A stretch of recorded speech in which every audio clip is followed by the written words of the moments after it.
Bien, chicos, tal vez alguna pregunta, alguna duda con respecto a qué es la existencia. ¿Sí? Es una propiedad de otra propiedad. Es decir, la existencia y la inexistencia, ambas están al mismo nivel. Es una propiedad de segundo orden, lo cual significa que se atribuye a una propiedad de un piso inferior, pero no se atribuye a individuos. Aquí está con rojo. Atribuir a individuos, eso es absurdo. Imposible, lógicamente imposible, no hay cómo. ¿Sí? Pero puesto que en el lenguaje ordinario hacemos estas afirmaciones, hay que entender de otro modo, tal como lo he explicado acá. ¿Sí? A partir de individuos, como por ejemplo Sócrates, Pegaso, postulo la existencia de propiedades, y sobre ella estamos hablando. La pegasidad, la socraticidad son entidades reales en la ontología de Frege, y ellas son las que reciben el atributo de existencia o inexistencia, entendidas respectivamente la una como estar ejemplificada o ser vacía. Aquí está el análisis de qué es existencia y qué es inexistencia. ¿Sí? Una propiedad de otra propiedad. Propiedad de segundo orden que se aplica a propiedades de primer orden. Eso es lo que expliqué en la hora anterior. ¿Estamos? Entonces, respondida la pregunta, ¿cómo llegamos a esta concepción que es originalísima? Por medio de este argumento por reducción al absurdo. ¿Y? Aquí está probado que la existencia no puede ser una propiedad de individuos. Y llego a eso también con la ayuda de este principio de contraste. ¿Sí? La existencia no es una propiedad de individuos. Entonces, si no es propiedad de individuos, ¿qué es? Propiedad de segundo nivel. ¿Sí? De segundo orden. Propiedad que se aplica a otra propiedad inferior. ¿Ya? Ahí está la grandiosidad del pensamiento de Frege. Creo que aceptemos o no esta concepción, tenemos que reconocer que aquí hay imaginación, hay creatividad. ¿Ok? Está avanzando. Por primera vez en la historia de la filosofía se tiene esta concepción de lo que es la existencia, diferente de los que se ha dado en milenios anteriores. ¿Alguna pregunta? ¿No? Bueno, entonces ahora avancemos a qué dice Lorenzo al respecto. ¿Sí? En resumidas cuentas, a ver.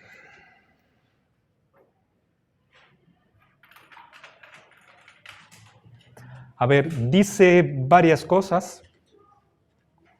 ¿Ok? Permítanme poner acá al margen.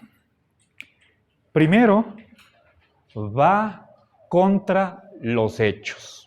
¿Sí? Primera crítica. Esta concepción, ¿sí?, de la existencia e inexistencia va contra los hechos. ¿Qué quiere decir eso? En la realidad, la existencia no funciona así. ¿Sí? Ahora, recuerden, el texto fue escrito en el año 81, si no estoy mal, publicado más luego, es decir, hace 42 años. ¿Sí? No estoy seguro que Lorenzo mantenga en nuestros días esta objeción. Muy posiblemente sí, pero recuerden, ¿sí?, esto es Fundamentos de Ontología Dialéctica. ¿Sí? fue escrito y publicado. O sea, en la publicación no modifica esta crítica. ¿Ok? Ahora, ¿por qué hago esta primera observación? Porque esto es hacer una crítica dura, potente. Está diciendo que esta teoría fregiana choca con la realidad. Y eso es difícil de probarlo. ¿Sí? Quizás en nuestros días, cuando alguien utiliza la palabra hecho, ¿sí? O es algo fáctico, ya cae bajo sospecha, como si no hubiera hechos, ¿sí? Como si no pudiéramos probar hechos. Y por eso hago mi comentario. Ningún posmoderno aceptará hechos. ¿Sí?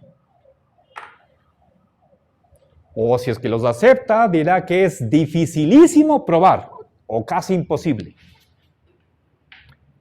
Bueno, Lorenzo está diciendo que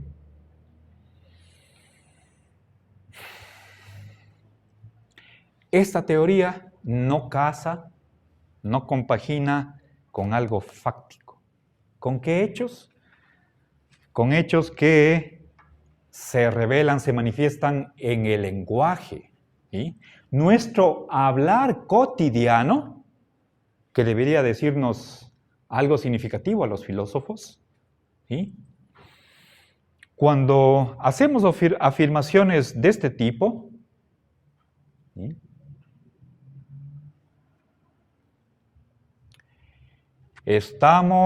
Podemos nosotros tomar estas afirmaciones de este tipo, existencial afirmativa, existencial negativo, como lo que son, ¿sí? Como lo que estaba aquí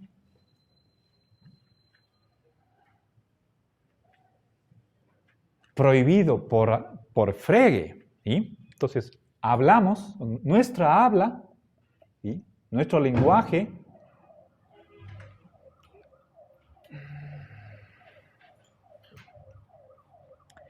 es decir, ratifica ese hecho de que tomamos estas oraciones como que se está afirmando o negando una propiedad de individuos. ¿Sí? Es decir, pongamos más bien es decir, hablamos, ¿sí? En el lenguaje ordinario, atribuyendo y negando existencia de individuos.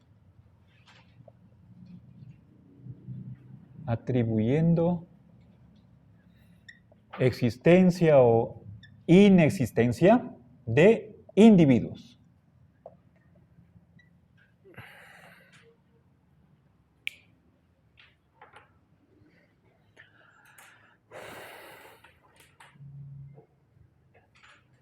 A ver.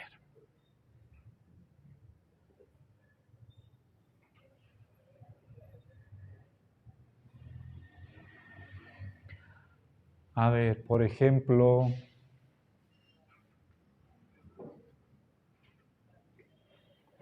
permítame un ejemplo ordinario, ¿sí?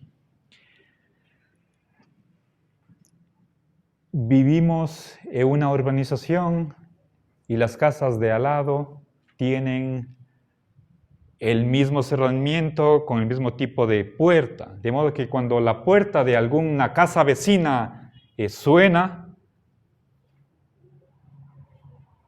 por ejemplo, alguien está golpeando la manilla de candado contra la puerta porque no hay timbre y golpeando contra la puerta, podemos dudar de si es en nuestra casa o en la casa de al lado. Entonces, yo puedo pedir a mi hija, da viendo si hay alguien en la puerta o si alguien está golpeando. ¿Sí? Y la respuesta es, no hay nadie. ¿Sí? Esa es una oración existencial negativa. No hay una persona al frente de la puerta. Eso es lenguaje ordinario. Pero a diferencia de Pegaso o Sócrates, estamos hablando de una persona en general. Estoy utilizando un pronombre indeterminado. Alguien. No hay alguien. ¿Sí? No hay nadie. ¿Sí? Es decir, supongo que supuestamente hay una persona y con respecto a ella digo, no existe. No hay nadie. Esto afirmamos en el lenguaje ordinario. ¿Y qué se entiende por eso? Que esta inexistencia la estoy aplicando a un individuo. ¿Sí? Bien. Entonces, estamos tomando una práctica lingüística, ¿sí?, como prueba de que esta teoría está equivocada. ¿Sí? ¿Sí? Esto es importante en una cuestión metodológica. La práctica lingüística de cómo hablamos, ¿sí?, prueba la falsedad de la teoría.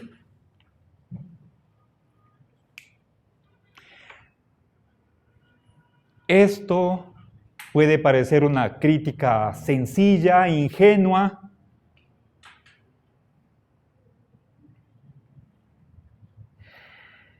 Podría consultarle a Lorenzo si todavía se expresaría en estos términos. Después de... Pero me inclino a pensar que corroboraría. No habrá todo lo que han dicho los filósofos desde este año hasta nuestros días. No creo que le hayan hecho cambiar de que hay ciertos hechos que refutan una teoría. Es lo que está detrás de esta primera respuesta. ¿Ok? Bien. Sí, cuando conversamos con un niño pequeño y le decimos, los cucos no existen, estamos pensando en lo mismo. Primero nos imaginamos que hay alguna entidad que es un cuco, es un mala gente, que le va tal vez a secuestrar al niño, y le decimos, tranquilo, no hay cucos. ¿Sí? Entonces, estamos atribuyendo esta propiedad a algo. ¿Sí? Entonces, pongamos ese ejemplo. No hay el verbo haber en sentido existencial, no hay cucos. ¿Sí? ¿O alguno de ustedes sí cree que sí hay cucos? Es un ente que nos sirve para tal vez hacerle disciplinar al niño por medio de un engaño. Y sirve a esos propósitos, ¿sí? Si no comes, te lleva el cuco. Ya va a pasar por aquí. ¿Sí? ¿Ok? Bueno, y por supuesto el guauito se lo cree. ¿Sí? Hasta cierta edad. ¿Ok? No sé cuándo, cuando ya entra en razón, dirían algunos. ¿Sí? Bueno, entonces, primera cosa, ¿ok? Siguiente. Ahora, Lorenzo no acepta el principio de contraste y da una razón para eso. ¿Sí? Ahora, acá pongo, el principio de contraste es falso.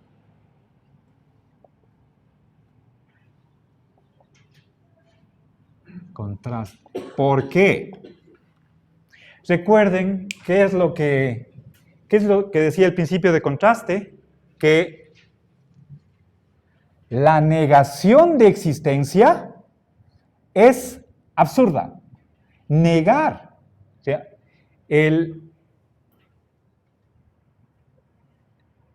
que no se puede atribuir, no se puede negar la existencia de nada, a menos que caigamos en este absurdo, que es imposible, lógicamente. ¿Sí? Por el principio de contraste, ¿sí? Si no se puede negar la existencia de algo, tampoco se puede predicar. ¿Sí? ¿Cómo pruebo que este principio es falso? Mostrando que hay afirmaciones de una propiedad que son verdaderas, cuyas negaciones son falsas, cuyas negaciones son absurdas. ¿Sí? Es decir, negar cierta propiedad puede ser absurdo y, sin embargo, afirmar esa propiedad es verdadero. Eso va contra el principio de contraste. ¿Sí? A ver. Entonces, existen afirmaciones cuyas negaciones son absurdas.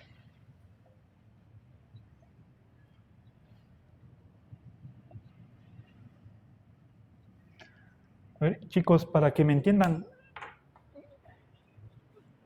estoy presuponiendo que son capaces de razonar lógicamente, sobre todo por medio de modus tollens.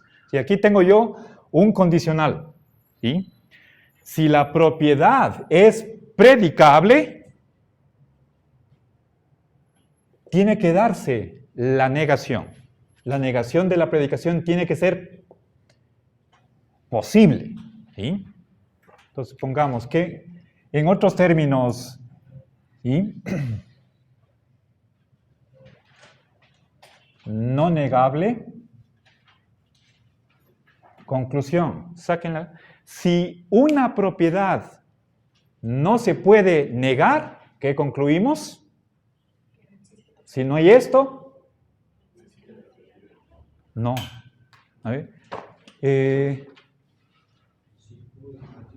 A ver, si, digamos, la propiedad phi no es negable, por lo tanto,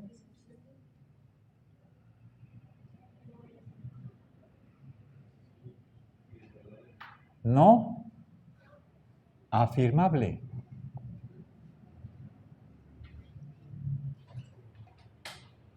¿Ok?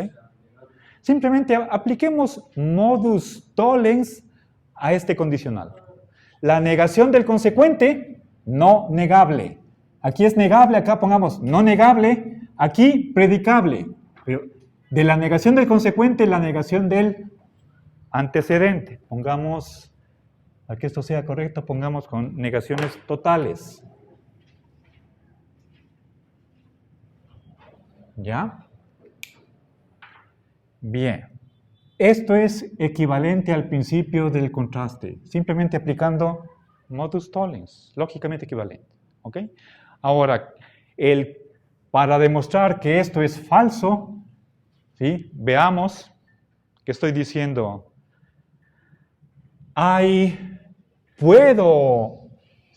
podemos tener, ¿sí? Una negación que sea absurda y, sin embargo, sí se puede afirmar. ¿Sí? Dado este antecedente, no siempre se sigue el consecuente, por lo tanto el condicional es falso. Puedo tener una negación absurda y, sin embargo, eso no quiere decir que la afirmación también sea absurda. Ejemplo. ¿Sí? Aquí estoy hablando en general, pongamos un ejemplo específico. ¿Sí? De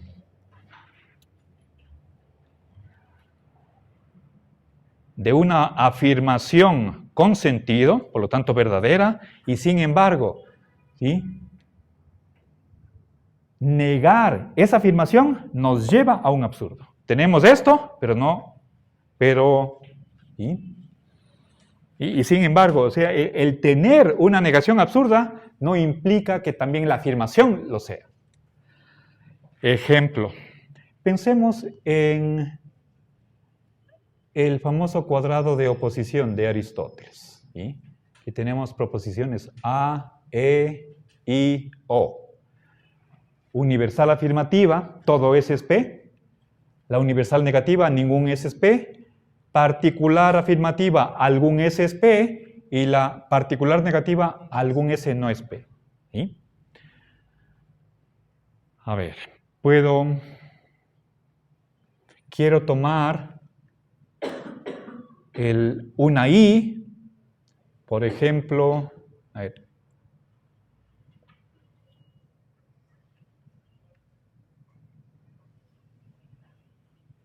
algún círculo es círculo. ¿Sí? Tomemos la contradictoria de la I. Vamos acá. Ningún círculo es círculo. Esto es absurdo. ¿Sí? Porque me está pidiendo que me imagine un círculo que no es círculo. ¿Ya? Un punto que no es punto. ¿Sí? Aquí tengo una contradicción. ¿Sí? Está diciendo, todo círculo no es circular. Es lo que afirma la E. Esto es absurdo. ¿Sí? Y sin embargo, ¿sí? Su negación, sabemos que las oraciones que están a los extremos de la diagonal, ¿sí? Aquí está X, son contradictorias. Una es negación de la otra. La negación de la E es la I. Si es que esto es absurdo, sin embargo, esto es verdadero. Algún círculo es circular. ¿Sí?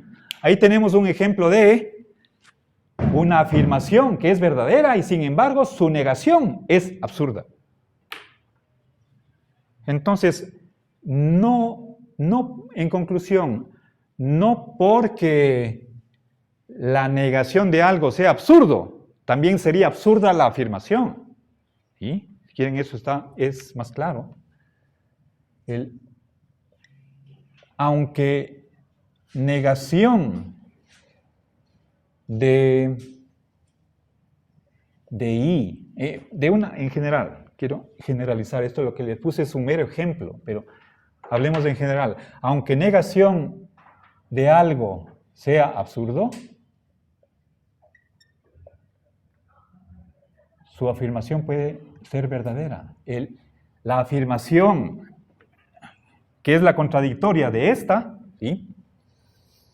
Bueno, lo que pasa es que este es menos inexacto, este es más preciso. Aquí no da lugares a malentendidos.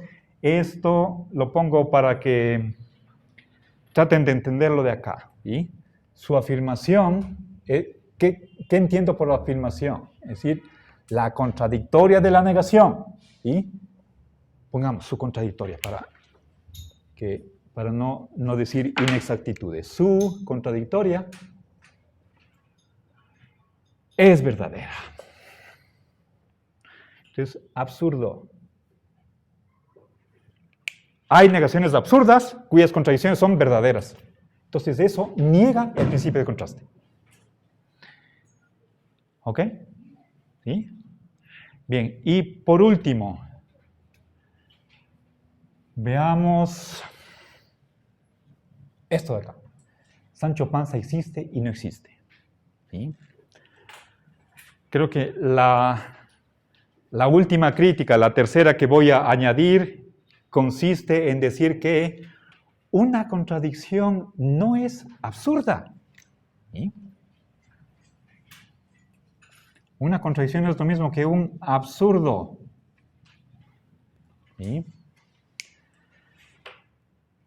A ver. Estoy viendo al cielo que tenemos aquí afuera. Veamos. ¿Sí? Podemos ver el cielo a través de dos ventanas. ¿Y qué pasa si yo digo, el cielo está despejado? Está despejado. Cielo está despejado. Les pregunto, ¿esta oración es verdadera o falsa? Vamos a ver qué opinan ustedes. ¿Sí ven? A ver, puedo hacerles yo una votación. 5, aquí, 6, 10, 12, 14, 16, 18. Con 10 tenemos mayoría simple. ¿Sí? Estoy hablando de en qué estado se encuentra el cielo en este momento, en este lugar de cuento. ¿Ok? ¿Despejado o no? Denme la respuesta, voy a hacer votación. Tengo aquí dos, encerré entre comillas, estoy hablando de una oración. ¿Es verdadera o falsa? ¿De qué depende eso? De qué sucede en la realidad. ¿Alguna duda antes de responder? Parecería que la pregunta es sencilla y en realidad lo es, no creo que es problemática. Quizás la respuesta tiene algún grado de dificultad. ¿Sí? Puedo cambiar de ejemplos más sencillos, pero empecemos por este de acá. ¿Sí? Algo que vemos, un ejemplo empírico, ¿ok? Se responde con la vista. Hay, por supuesto, la intervención del intelecto. Sabemos que es cielo, que es despejado. Comparamos lo que vemos con lo que conocemos, con lo que significan las palabras. Todo eso es inconsciente. Y tenemos de modo inmediato, bueno, conscientemente no sabemos qué proceso está haciendo el cerebro para dar una respuesta. Es algo mediado por nuestro conocimiento del lenguaje, el significado de las palabras, ¿ok?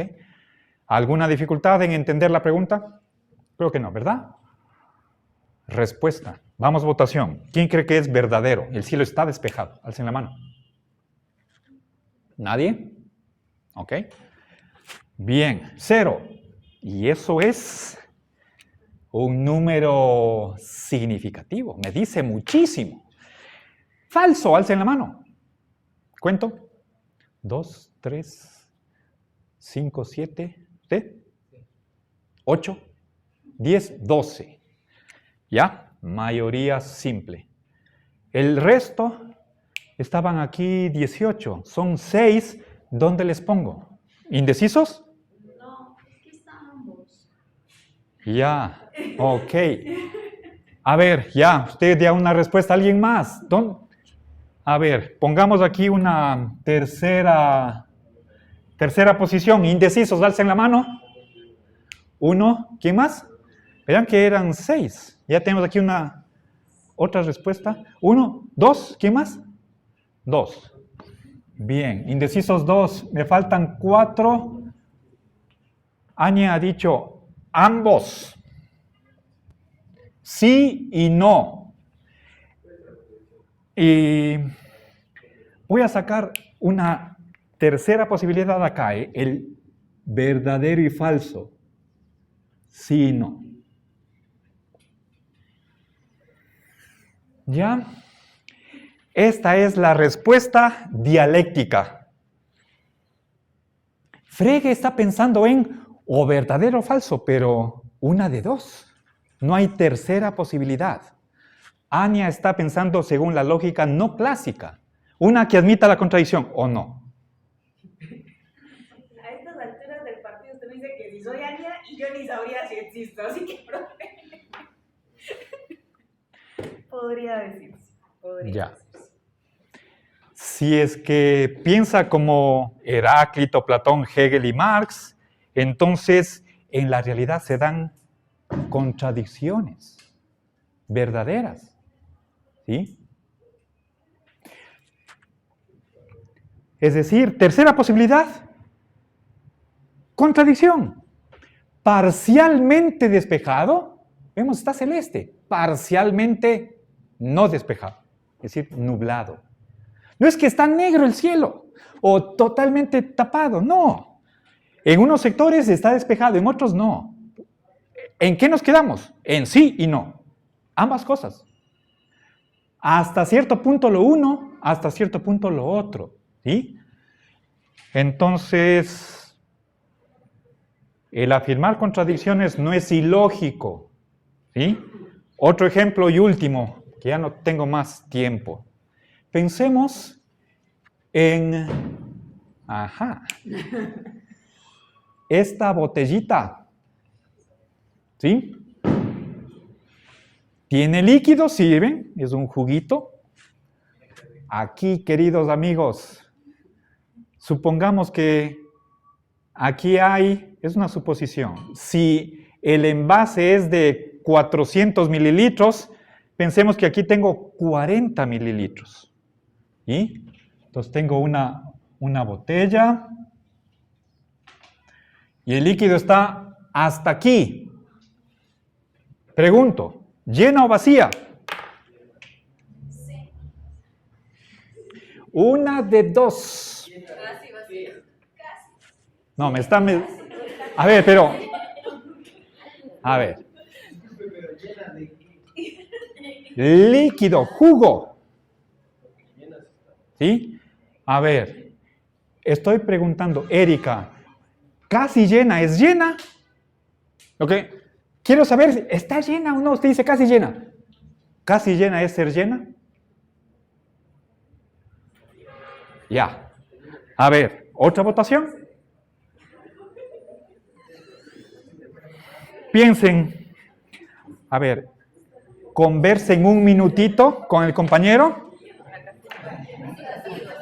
¿Por qué sí, por qué no?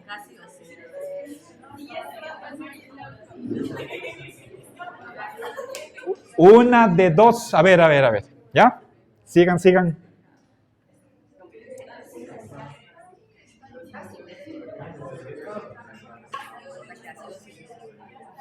Y ya me acabo.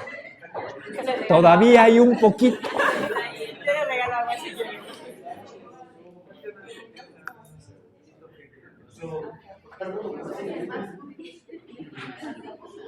Ya, chicos, creo que Yasli, le felicito por la emoción que pone en la discusión, ¿sí? Pero llega el momento de definir qué mismo es. A ver, el ejemplo es similar al anterior. A ver, está llena, alcen la mano. ¿Nadie? ¿Nadie? Ok, 0. Vacía. Y fíjense, ahora ya cambió. Está menos que antes, pero todavía hay un poquito. ¿Ya? Llena, dicen no está llena. Vacía, alcen la mano. ¿Quién dice que está vacía? Ok, 0. ¿Nadie? Bien. Entonces, ¿en dónde le ponemos? ¿En qué situación está? No, es que tiene que ser... Me están dando una tercera. Les doy la respuesta desde un punto de vista dialéctico. ¿Qué significaba dialéctica? Contradicción y grados. ¿Está llena? Sí. ¿En qué medida? 10%. ¿En qué medida está vacía? 90%. ¿Qué está? Llena y vacía. Contradictoriamente. Llena y no llena, vacía y no vacía. Cada una en una proporción, en una medida. Esto es contradictorio. ¿Es esto absurdo? No. ¿Ya? Gracias, amigos.